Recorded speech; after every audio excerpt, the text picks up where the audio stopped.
তৃতীয় ম্যাচ খেলতে উইন্ডিজে যাওয়ার আগে অপ্রীতিকর ঘটনা ঘটিয়েছেন অলরাউন্ডার সাকিব আল হাসান।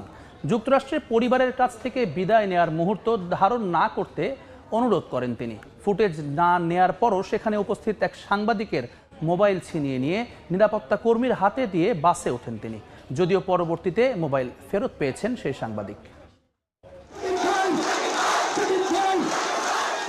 মাঠ কিংবা মাঠের বাইরে, ফর্ম কিংবা অফ ফর্মে থাকুক, বরাবরই আলোচনায় থাকেন সাকিব আল হাসান।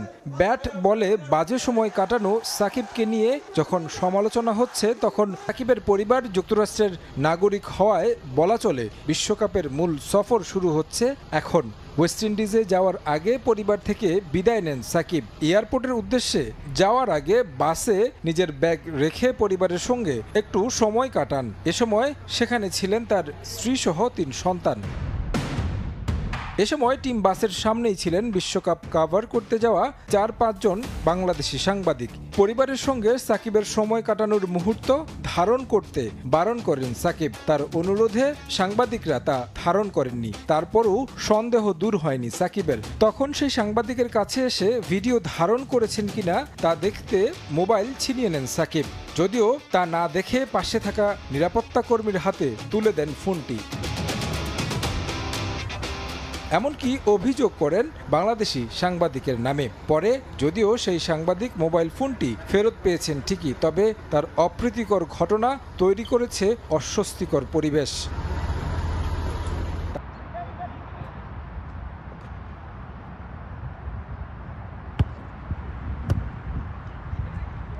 শ্রীলঙ্কার বিপক্ষে শুভ সূচনার পর প্রোটিয়া বধের মোক্ষম সুযোগ। অবশ্য নাসাউয়ের উইকেটে ১১৪ রানের লক্ষ্যটাও চ্যালেঞ্জিং। এমন পরিস্থিতিতে কাজে আসে অভিজ্ঞতা। ১.৫ দশকের বেশি সময় ধরে আন্তর্জাতিক অ্যারেনায় খেলা সাকিব আর মাহমুদুল্লাহর কাছে প্রত্যাশাটা তাই বেশি। তবে বিশ্বসেরার তকমা গায়ে জড়ানো সেই সাকিবই কিনা নিষ্প্রভ, অনুজ্জ্বল।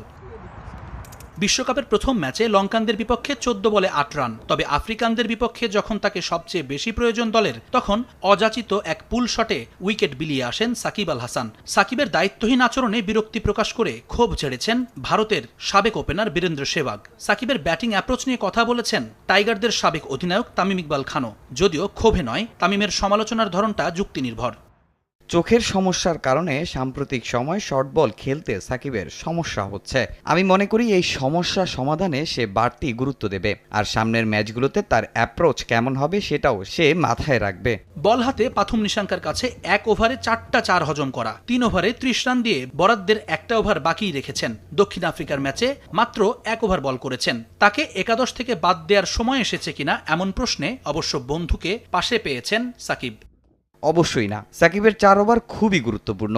সে দলের সবচেয়ে অভিজ্ঞ বোলার। বহু বছর সে বিশ্বের সেরা অলরাউন্ডার ছিল। এখন যদি সে ৪ ওভার বোলিং না করে, তার মানে অবশ্যই কোথাও একটা সমস্যা হচ্ছে। সামনের দুটো ম্যাচে জয়ের জন্য সেরা একাদশ নিয়ে মাঠে নামবে টাইগাররা। সাকিব জ্বলে উঠবেন, সেটাই আপাতত প্রত্যাশা ভক্তদের। জুমান। যুক্তরাষ্ট্র পর্ব শেষ করে এখন ক্যারিবীয় দ্বীপে বাংলাদেশ পৌঁছে গেছে নেদারল্যান্ডস ও নেপাল ম্যাচের ভেন্যু সেন্ট ভিনসেন্টের কিংসটাউনে। বিশ্রামে বাংলাদেশ দল বৃহস্পতিবার ডাচদের মুখোমুখি হবে টাইগাররা। ম্যাচের আগে এক সেশন অনুশীলনের সুযোগ পাবে দল। ক্যারিবিয়ান কন্ডিশনের চ্যালেঞ্জ নিতে হবে নাজমুল শান্তর দলকে। শ্রীলঙ্কার বিপক্ষে জিতলেও দক্ষিণ আফ্রিকার কাছে হারায় নেদারল্যান্ডসের বিপক্ষে অনেকটা do or die match. Condition বিবেচনায় একাদশে আসতে পারে পরিবর্তন। স্পিনারদের প্রাধান্য পাওয়ার কথা ওয়েস্ট ইন্ডিজে। বাংলাদেশের মতো ডাচরাও দ্বিতীয় জয়ের খোঁজে।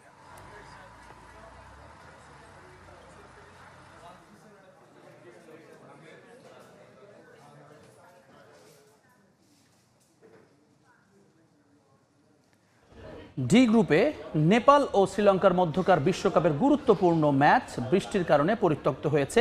লর্ডারহিলে বাংলাদেশ সময় ভোর 5:30টায় ম্যাচ শুরুর সময় থাকলেও বৃষ্টির কারণে বিলম্বিত হয় ম্যাচ। কয়েক দফায় বৃষ্টি থেমে গেলে অফিসিয়ালরা মাঠ পরিদর্শন করেন, তবে আবারও বৃষ্টি শুরু হয়। তাছাড়া মাঠের ড্রেনেজ সিস্টেম ভালো না থাকায় কোনো বল মাঠে না গড়িয়েই পরিত্যক্ত হয় ম্যাচটি। দুই দলই পেয়েছে 1টি করে পয়েন্ট। ফলে এই গ্রুপ থেকে বিশ্বকাপের প্রথম দল হিসেবে শীর্ষ 8-এ জায়গা করে নিয়েছে প্রোটিয়ারা। একই গ্রুপে দ্বিতীয় স্থানে রয়েছে বাংলাদেশ।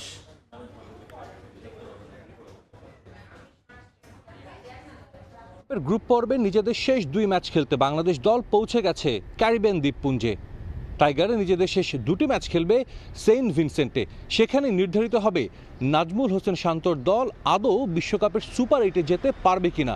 সেখানে বাংলাদেশ খেলবে অপেক্ষাকৃত দুর্বল দুই দল নেদারল্যান্ডস এবং নেপালের। বাংলাদেশ দল সোমবার ম্যাচ শেষে আইসিসির বিশেষ বিমানে করে চলে যায় সেন্ট ভিনসেন্ট, যেখানে টাইগারদের দেয়া হয় উষ্ণ অভ্যর্থনা। এরপর মঙ্গলবার বাংলাদেশ দল কিন্তু সারাদিনে বিশ্রামে কাটাবে। বুধবার আমরা জানি ম্যাচের আগের দিন বাংলাদেশ দলের অনুশীলন করার কথা রয়েছে। 13 তারিখ বৃহস্পতিবার বাংলাদেশ দল স্থানীয় সময় সকালে খেলবে নেদারল্যান্ডসের বিপক্ষে।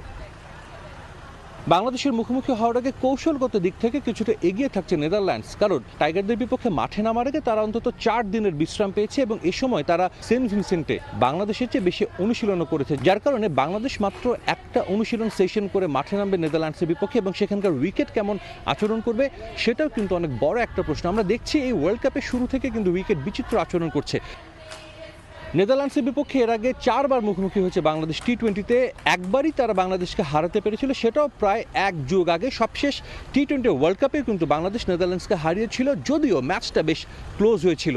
তবে নেদারল্যান্ডস এবং বাংলাদেশের অতীতে দু দলের যে শক্তি এবং সামর্থ্যের পার্থক্য ছিল সেটা কিন্তু অনেকটাই কমে এসেছে, যার প্রমাণ আমরা দেখেছি গত ওয়ানডে বিশ্বকাপে কলকাতায় বাংলাদেশকে হারিয়ে দিয়েছিল নেদারল্যান্ডস। আমরা জানি টাইগাররা হয়তো কিছুটা ডিমোরালাইজ সবশেষ ম্যাচে হেরে যাওয়ার কারণে, তবে নেদারল্যান্ডসের বিপক্ষে মাঠে নামার আগে বাংলাদেশ কিন্তু পাচ্ছে একটা ফুল ফিট স্কোয়াড। গত ম্যাচে শরীফুল খেলতে পারেননি, তবে তিনি কিন্তু নেদারল্যান্ডসের বিপক্ষে ম্যাচ খেলার জন্য পুরোপুরি ফিট।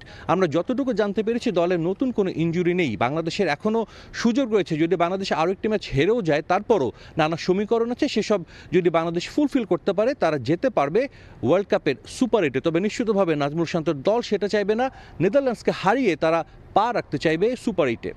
এই ম্যাচ নিয়ে আলোচনা করতে আমাদের সাথে এই মুহূর্তে আছেন ন্যাশনাল ক্রিকেটার নাঈম ইসলাম। সরাসরি তার সঙ্গে কথা বলবো। হ্যাঁ, কেমন আছেন? আর কালকের জেতা ম্যাচটাও আমরা কি কারণে হারলাম আপনার কি মনে হচ্ছে? ব্যাটিং বোলিং যদি দেখেন যে ওভারঅল সবকিছুই ঠিক ছিল, তো আমরা যদি ওভারঅল চিন্তা করি যে ম্যাচটা কিন্তু অলমোস্ট আমরা জিতেই গেছি। যতগুলো ওয়ার্ল্ড কাপ হিস্ট্রিতে আপনি দেখবেন সাকিব রান পাচ্ছে না, মোটেও ধীরগতির রান পাচ্ছে তারা, এই ব্যাপারটাকে আপনার কাছে কিরকম মনে হচ্ছে? সাউথ আফ্রিকা কিন্তু 23 রানে 4 উইকেট চলে গেছে। সো প্রত্যেকটা টিমের কিন্তু টপারে স্ট্রাগল করছে এই উইকেটে রান করতে। বাংলাদেশি প্লেয়াররা আগে থেকে যাওয়ার আগে থেকে কিন্তু ওইরকম যে ফর্মে ছিল তা না। রানে ব্যাক করাটা টিমের জন্য খুবই ইম্পর্টেন্ট। নিজেদেরকে এটা থেকে বের হতে হবে যে কি করলে আবার রানে ফিরতে পারবে। উইকেটটা নিয়ে সবচেয়ে বেশি আলোচনা ছিল এবারের নাসাউ কাউন্টি ক্রিকেট স্টেডিয়ামের। আউটফিল্ডটাও খুব স্লো ছিল। সাউথ আফ্রিকা এই ধরনের যদি বড় মাঠ হয়, আউটফিল্ড স্লো হয়, ওদের কিন্তু পাওয়ার হিটার অনেক। সো আমাদের জন্য যদি উইকেটটা ভালো হয়, যদি আউটফিল্ডটা ফাস্ট হয়, তাহলে আমার মনে হয় যে বড় টিমগুলোর চেয়ে আমরা বেনিফিটেড হই বেশি সেখানে। এবারের পারফরমেন্সের দিক থেকে আপনার কাছে সেরা কে মনে হচ্ছে বাংলাদেশ?